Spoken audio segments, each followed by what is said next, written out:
Inilis mo ako, pero iba ang pinakasalan mo! Pananagutan kita, pero kahit kailan, hindi kita pwedeng ibigin! Oo, aminin ko. Mahal kita.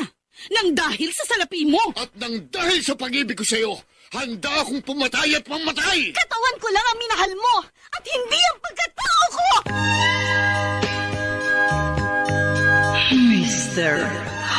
Romántico.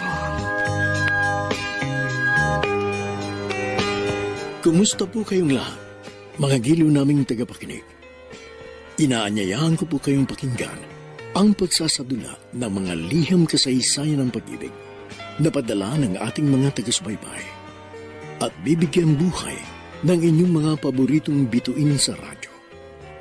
Mga kasaysayang nagtatampo ng mga pusong sugatan, mga pusong sawi, at mga pusong punong-puno ng pagmamahal. Dito sa ating tulang. Mr. Romántico.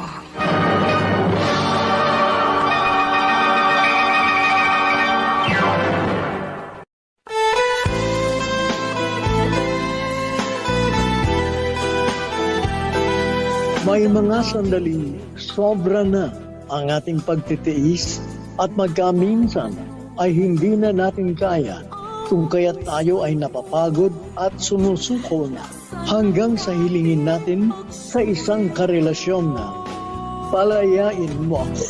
Palayain mo ako. Magandang umaga po sa inyong lahat mga giliw naming taga-subaybay. Narito ngayon ang abangan ninyong kasaysayan. Ang sulat ay padala ng isa nating tagapakinig mula pa sa Orani, Bataan at siya'y nagpatago sa pangalang Clarice.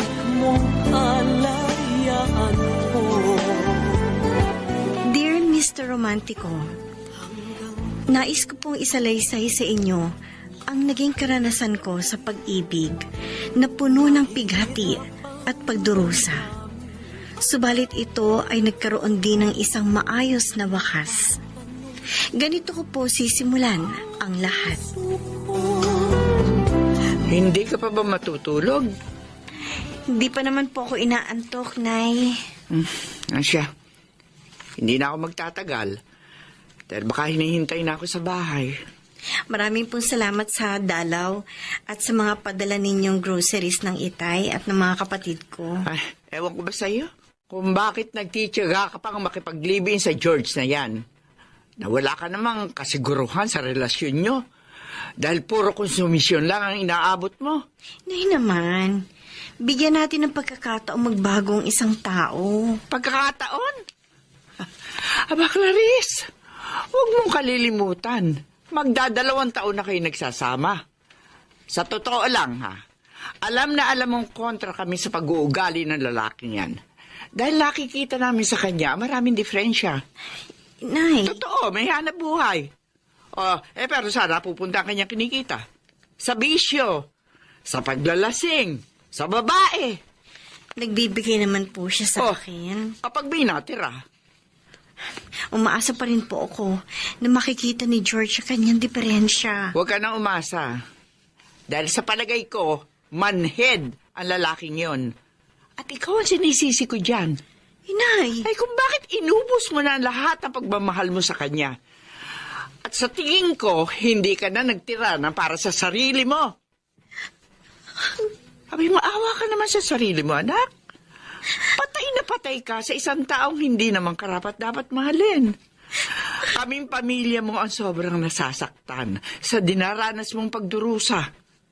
At wala kaming ibang hangad kung hindi dumating ang sandaling matauhang ka na at pahalagahan mo ang iyong pagkatao.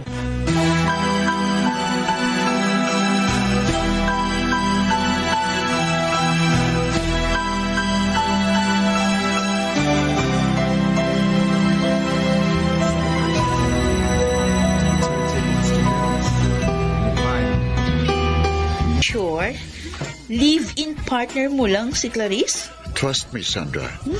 Kaya nga sabi ko sa'yo, iwan mo na itong beer house at tayong dalawang magsama. Handa kang hiwalayan yung kinakasama mo? Handang-handa. Basta't ikaw ang magiging kapalit niya. Oh, bakit ka natatawa? Parang gusto ko nang maniwala sa'yo. O, dapat lang naman. Dahil alam mong tuwing narito ako sa beer house, ikaw lang ang tinetable ko.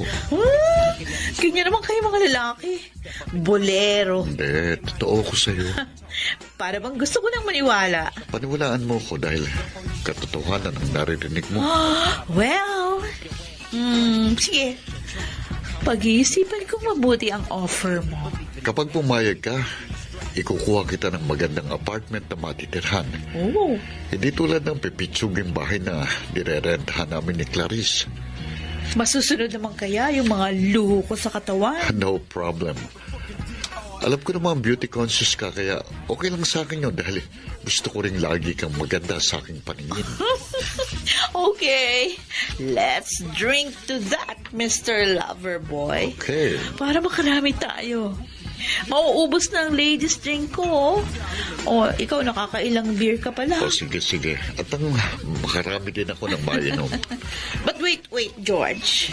Bakit? Kapag nalasing na tayo, where mo ba ako balak dalhin? Saan pa? E di sa langit. Gusto ko yan. And this time, dapat galingan mo pa ng todo para mag-enjoy ako. Ganun ba? Yeah. I promise.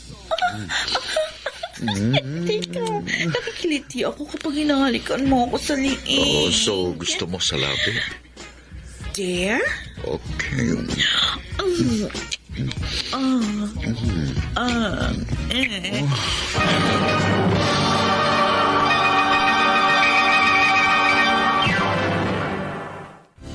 Mr. Romantico, marami na akong naririnig ng mga panluloko sa akin ni George.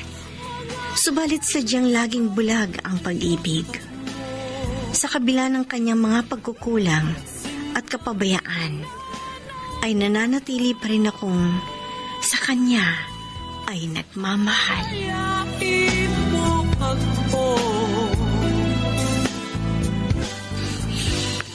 George?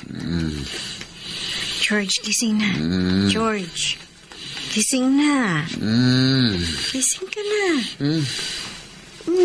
Baka malate ka sa work mo. Alas 8 na. Ano? Tintik na. Bakit ngayon mo lang ako ginising? Pambihira ka, wala kang kwenta kinakasama. Kanina pa kita ginigising pero ayaw mo magising. Kasi ba naman, mag-aalas 3 na ng madaling araw ka na umuwi. Pati pag uwi ko, pinakikailaman mo, visit ka. Ihanda mo ako ng breakfast. Pati yung gagamitin ko pagpasok ng opisina. Bilisan mo! Huwag kang kukupad-kupad! Oo. Aray ko, sakit ang ulo ko. May hangover pa yata ako. Mas kinaligo na ako sa hotel after ng lovemaking namin ni Sandra. Pero ang husay niya, bilib ako. Kaya hinahanap kong galing niya sa Ang sarap talaga ng simoy ng hangin dito sa Tagaytay. Kaya nga dito kita dinala bilang birthday gift ko sa'yo. Thank you so much. Talagang pinaligaya mo ako ng husto. Oops. Baka hanapin ka na ng ka-live-in mo, ha? Sinabi ko sa kanyang may 1-week seminar ako sa Baguio. Kaya hindi na maghahanap yun. Kayo talagang mga lalaki. Maraming paraan na nalalaman basta ginusto nyo. Siyempre, dahil mas mahalagang kasama kita. Lalo na ngayon na yakap-yakap kita ng mahigpit. Habang nakatanaw tayo sa Taal Volcano. Baka mamaya, yung Taal Volcano mo biglang mag-erupt dyan, ha?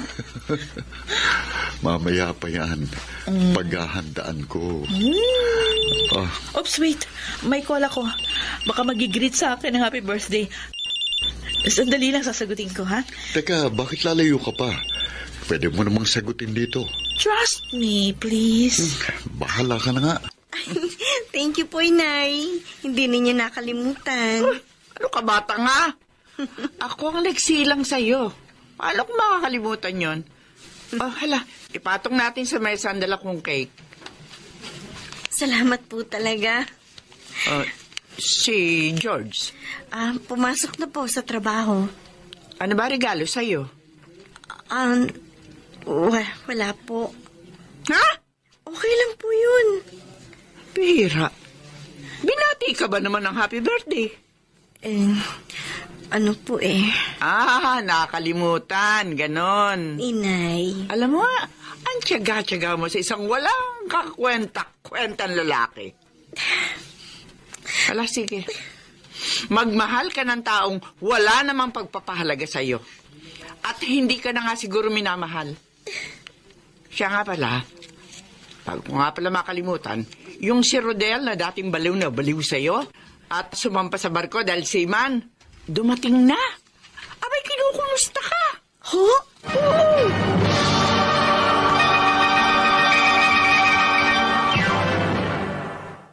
Mr. Romantico, matagal pong nanligaw sa akin si Rodel.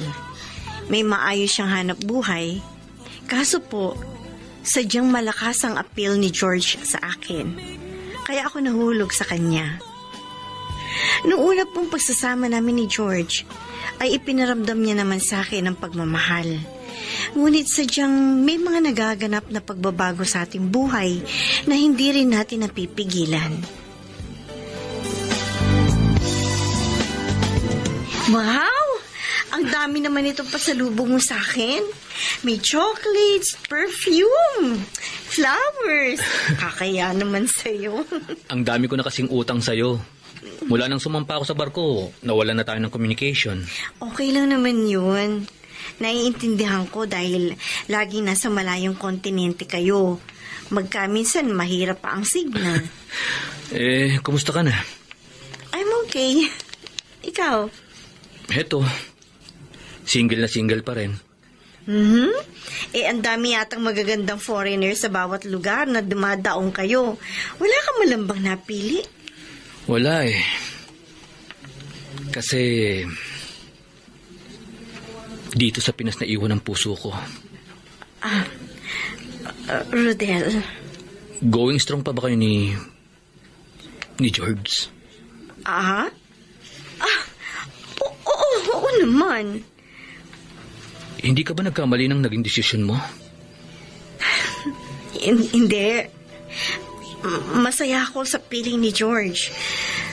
Wala halong biro. Masaya. Ibig sabihin, pornada na naman ako.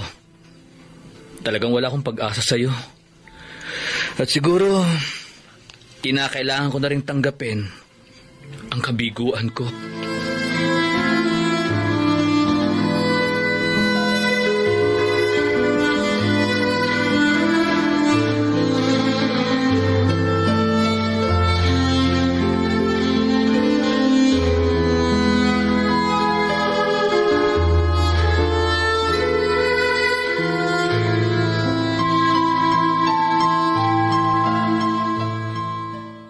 Bago ka pumasok, pwede ba makausap muna kita?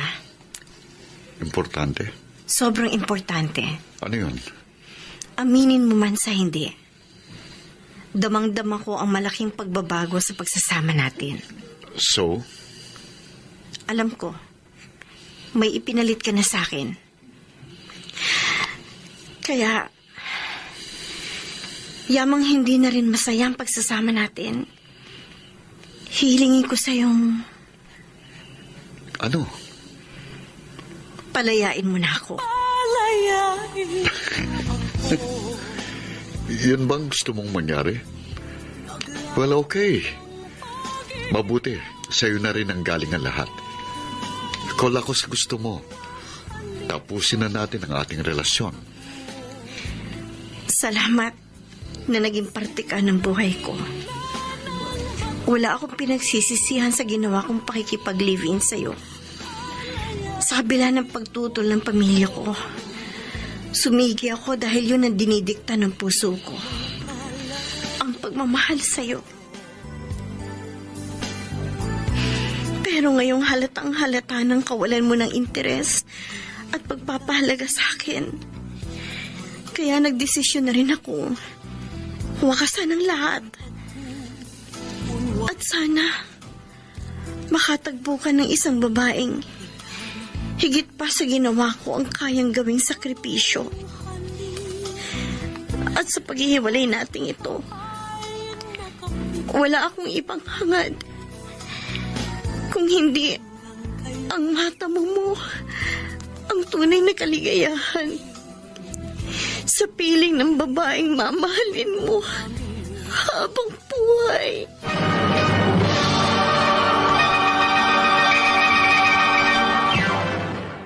Dear Mr. Romantico, kapag ako po ay nagmahal, buhos na buhos. Ganun ang ipinaramdam ko kay George. Subalit, sadyang mapagbiro ang tadhana dahil sa kabila ng pagpapahalaga ko sa kanya, ay nagawa niyang pabayaan ang aming relasyon. Kung kaya, hiniling ko sa kanyang palayain na ako.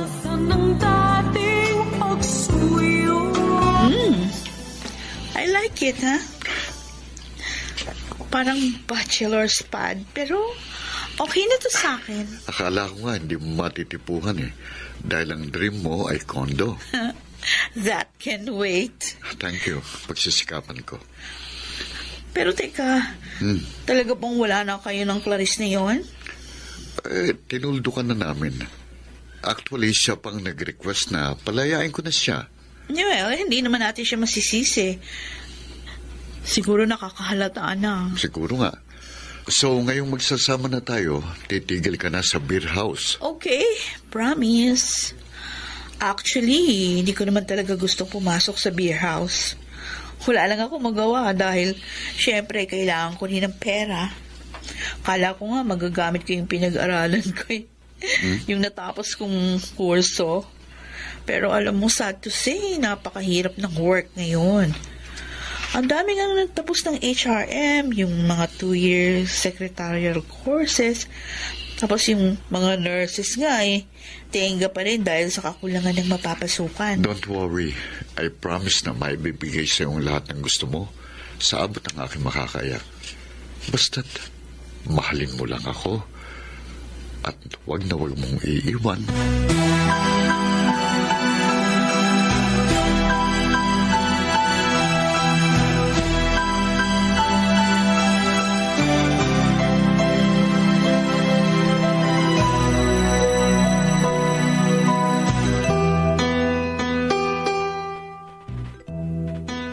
Clarice, huwag kang tanga. Nay, Natuwa ako sa naging desisyon mong makipagkalas ka na kay George. Pero buksan mo naman ang mga mata mo. Nariyan si Rodel na sobra-sobrang pagmamahal sa iyo. ayoko pong isipin ni George na kaya hiningi ko ang aking kalayaan dahil may ipinalit ako sa kanya. Oh, kung ikaw nga, matagal niya nang pinalitan. Bakit ba labis ka pa rin nagpapakamartir? Alam ko labis ang pagmamahal mo kay George. Pero kung ikaw naman ay sobrang sinaktan, pinahirapan, pinarusahan, ibigyan mo naman ng pagkakataon ng iyong sarili para makahanap ka ng tunay na kaligayahan. At sana naman sa pagkakataong ito maging masaya ka na. Batid kong hinding-hindi ka magkakamali. Kung si Rodel ang pag-aaral. Nakaka-enjoy, di ba, Clarice? Clarice? Hindi ka ba nag-e-enjoy? Aha. Rodel, may sinasabi ka? In-invite kitang mamasyal para malibang ka. Kaso, mukhang hindi ka pa rin masaya na kasama ako. Siguro dahil hindi mo pa rin siya makalimutan. I'm sorry. Pero hindi ako magsasawang maghintay na dumating ang sandaling mahalin mo ako.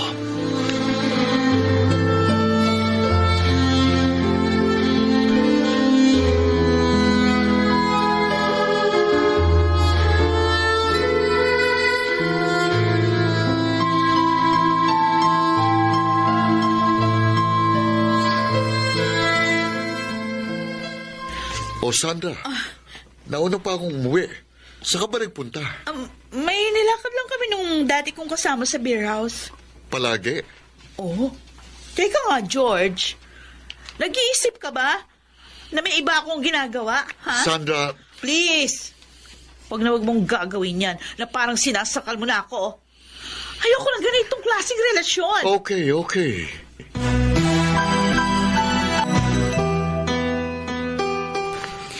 For several months, nakita ko ang tiyaga mo sa akin.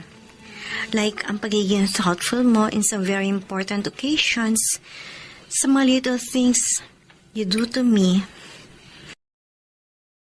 they all means a lot. Yung mga pa-surprise na flowers, lahat ng yan, hindi nagawa ni George sa akin. Clarice, Pero ikaw, sobra-sobra mo kong pinasasaya, Rodel. At dahil dyan, hindi ka mahirap mahalin. you mean tayo na? Tinatanggap ko na pag-ibig mo. Yes!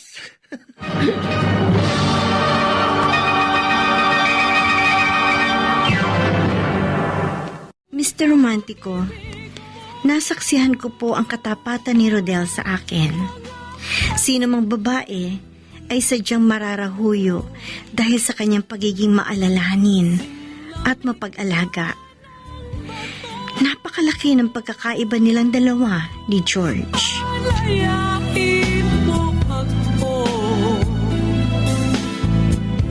Kaming pamilya mo ay labis na nasisiyahan dahil sa naging desisyon mo. Salamat po, Inay. Alam namin hindi ka nagkamali sa pagkakataong ito. Mabait at mabuting tao si Rodel at magandang hangarin niya sa'yo. Sa madalas po namin pagsasama at pamamasyal, minsan ko pa pong napatunayan ang kanyang katapatan.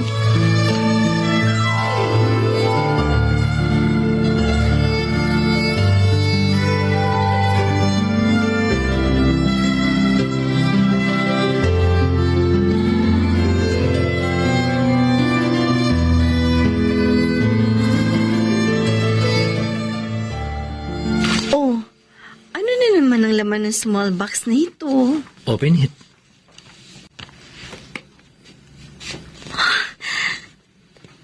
Sing-sing? Oo, Rodel? nalalaman ko. Totally, hindi mo pa rin nakakalimutan si George. At hindi kita masisisi. Dahil almost 2 years din kayong nag-live-in. Up to now, nasa puso mo pa rin siya. Rodel? Kahit tinanggap mo na ang pag-ibig ko, hindi pa ako nakasisiguro na ako na lang mag-isa ang nasa puso mo.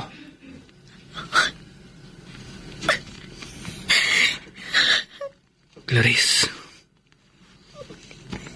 will you marry? Oh, bakit ang dilim dito sa bahay? Wala na naman si Sandra. Mabuksan na nga ang ilaw. Ay nako, buhay. Ano ba itong ginagawa ni Sandra? Nung una lang nakikinig sa akin, pero lately, umaandar ng katigasan ng ulo niya. Paano ba ito? Gutom na ako and I'm sure wala pang nakahandang makakain. Teka, ano yung nasa ibabaw ng kama? Sulat?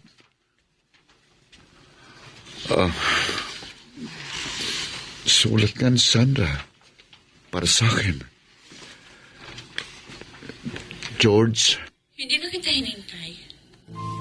Actually, hinakot ko na lahat ng gamit ko sa aparador. Wala akong iniwan ni isa. Nagdesisyon na akong iwan ka. Kasi boring ang life ko pag ikaw ang kasama. I met Gerald. He's such a nice guy. Mas maibibigay niya sa akin yung lahat ng gusto ko. Galing siya sa mayamang pamilya. I'm sorry. Ayoko na sa'yo. Huwag mo na akong hanapin. At this moment, nasa Hong Kong kami para magbakasyon ng 3 buwan. Pagkatapos noon, pag-uwi namin, pakakasal na kaming dalawa.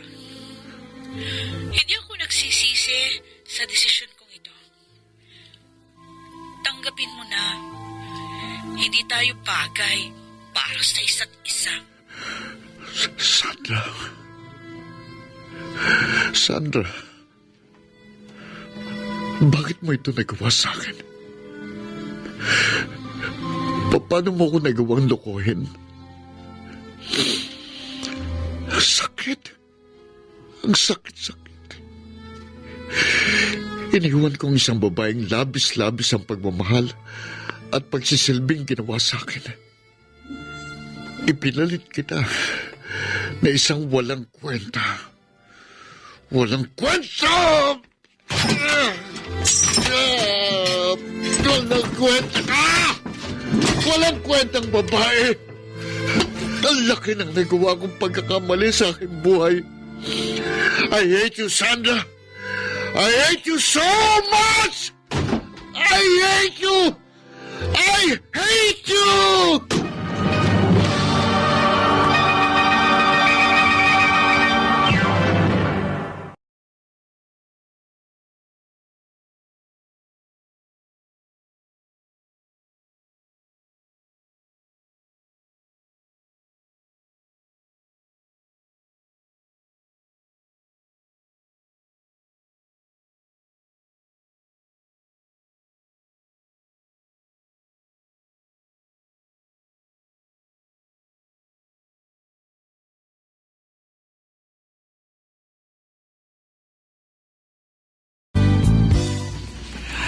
Nabalitaan mo na rin pala nangyari. Opo. Ayun, nakarma siya. Yan ang napala niya. Nakakaawa naman siya. Ano ka mo? Wala po. Alayain mo ako.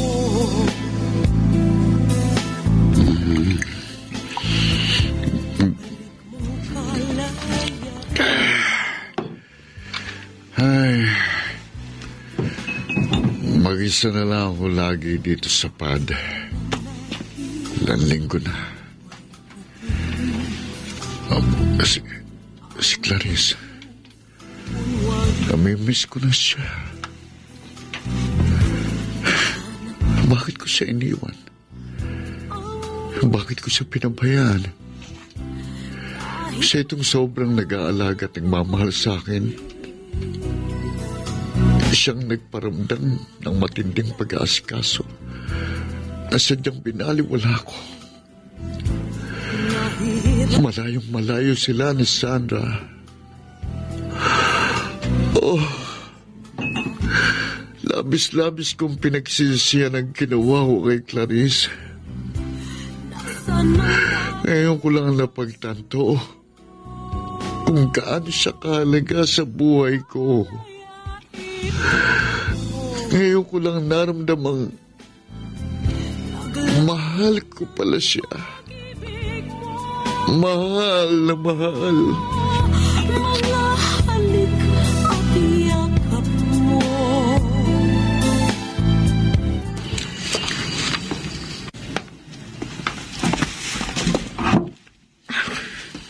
Ikaw pala ang bisitang sinasabi ng inay. Ako nga. Naligaw ka? Ikaw talagang sadya ko. Bakit? Kumusta ka na?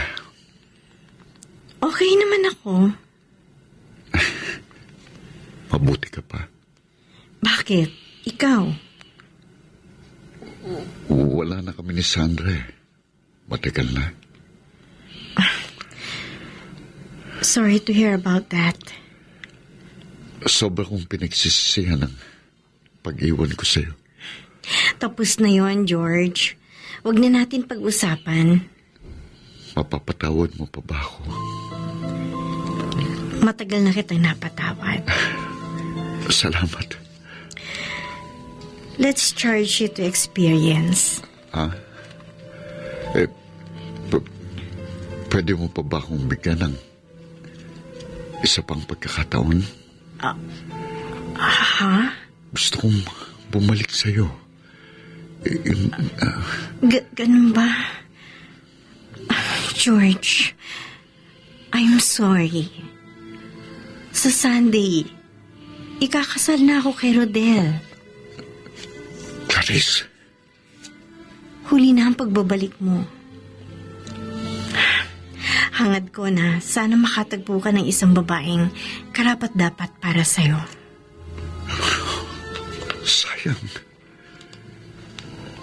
Sayang na sayang.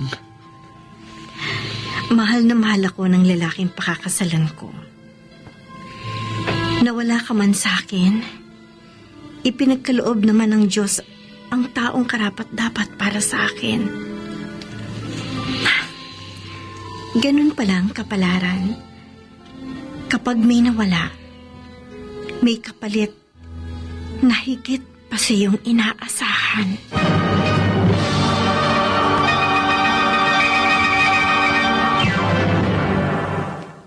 Mr. Romantico, kung bubuksan lang ang puso ko, makikitang may puwang pa rin si George dito. Subalit, ayoko na pong magkamali sa aking desisyon. Tapat at mapagmahal ang lalaking pakakasalan.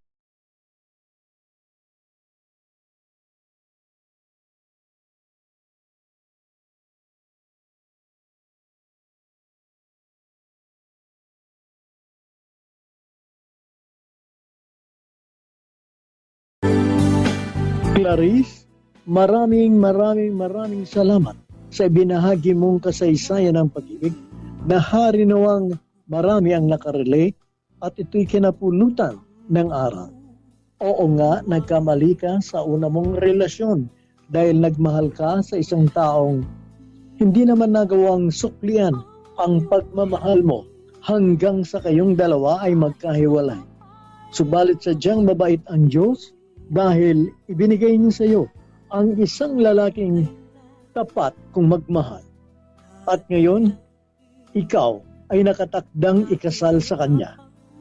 Huwag mo nang lingunin pa ang nakaraan ninyo ni George sapagkat kahit may pagmamahal ka pa sa kanya, ay hindi na magandang pag-ukulan mo pa siya ng pansin. Higit mong ituon ang iyong atensyon at panahon sa lalaking totoong nagmamahal at tapat sa iyo, sapagkat sa kanya ka tunay naliligaya. Maraming salamat sa sulat mo, Clarice.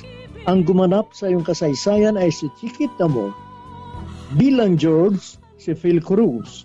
Nakasama si Alan Ortega sa papel na Rodel. Kasama rin si Rosana Villegas bilang Sandra at si Susan Robles. Soundman Jerry Mucha sa musika ni Boboy Salonga, technician Bong Muyar at Eric Lucero. Ang kasaysayang inyong napakinggan ay mula sa panulat ni Jessie Mar, sa direksyon ni Luz Fernandez. Inaanyayahan ko po kayong pakinggan ang isa na namang bagong kasaysayan ng pag-ibig na aming itatampok sa susunod na linggo. Hanggang sa muli, ako po ang inyong Mr. Romantico.